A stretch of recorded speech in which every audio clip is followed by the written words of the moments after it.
حکومت سے کوئی مذاکرات نہیں ہوں گے، اسمبلیاں جلد تحلیل کر دیں گے۔ Chairman P T I Imran Khan کا دو ٹوک اعلان۔ بول نیوز کے پروگرام عمران خان بول کے ساتھ میں گفتگو کرتے ہوئے کہا کہ مارچ یا اس کے آخر تک الیکشن کے لیے تیار ہیں، مارچ سے آگے نہیں جائیں گے۔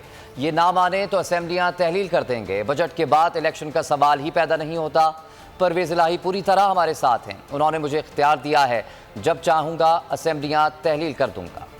ہمیں مذاکرات نہیں، سمپل یہ ہے کہ ہم جا رہے ہیں 66% پاکستان میں الیکشن کروانے کے لیے۔ کیا آپ چاہتے ہیں کہ سارا ملک سٹینڈ سٹل پہ آ جائے؟ کیونکہ جب 66% پاکستان میں الیکشن ہوگا اور خاص طور پہ پنجاب میں، تو ملک تو ساری یہ فیڈرل گورنمنٹ کیا کرے گی؟ وہ تو سارے الیکشن پہ لگ جائے گی۔ میں صرف یہ کہہ رہا ہوں کہ ہم آؤٹ سائڈ ہم کدھر تک دیکھنا چاہتے ہیں؟ مارچ۔ اگر تو مارچ کے اینڈ تک آپ تیار ہیں الیکشنز کے لیے تو ہم رک جاتے ہیں، نہیں تو ہم نے فوری طور پہ اسمبلی ڈیزالو کر کے پنجاب اور کے پی میں بہتر تو وہ، حالانکہ رمضان میں بھی الیکشن ہو جاتے ہیں، لیکن ہم مارچ سے آگے نہیں جانے لگے کہ اگر انہوں نے اس پہ نہ مانے تو ہم نے اس مہینے الیکشن کروا دینے ہیں اپنے۔ آپ نے اسمبلیاں تحلیل کر دینی ہم کر دیں گے۔ فیصلہ کرنے میں کتنی دیر لگنی ہے، یا یہ ہاں کریں گے یا نہ کریں گے، ہم اس کے لیے اکارڈنگ ہمارا تو فیصلہ ہو گیا۔ پرویز الہی بالکل ہمارے ساتھ کھڑے ہیں اور ہماری ان سے بڑی طویل ڈسکشن ہو چکی ہے۔ یہ کلیئر ہے کہ انہوں نے مجھے پوری اتھارٹی دے دی ہے، جس دن میں چاہوں اسمبلی ڈیزالو ہو۔ دیکھیں، یہ تو ان کی والدہ سے انشاءاللہ کرائیں گے۔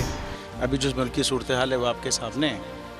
حقیقی صحافت کا ارشد شریف ایک میں سمجھتا ہوں بہت بڑا حقیقی صحافت کا لمبردار تھا، اور حق سے 1 انچ نہیں ہٹا، بلکہ جان دینی پڑی تو جان دے دی اس نے۔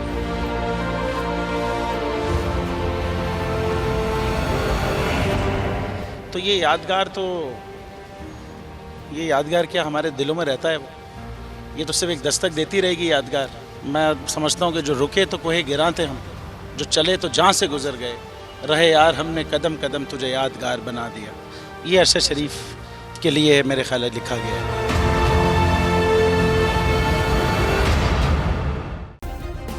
سبسکرائب کریں اور بیل دبائیں تاکہ کوئی خبر رہ نہ جائے۔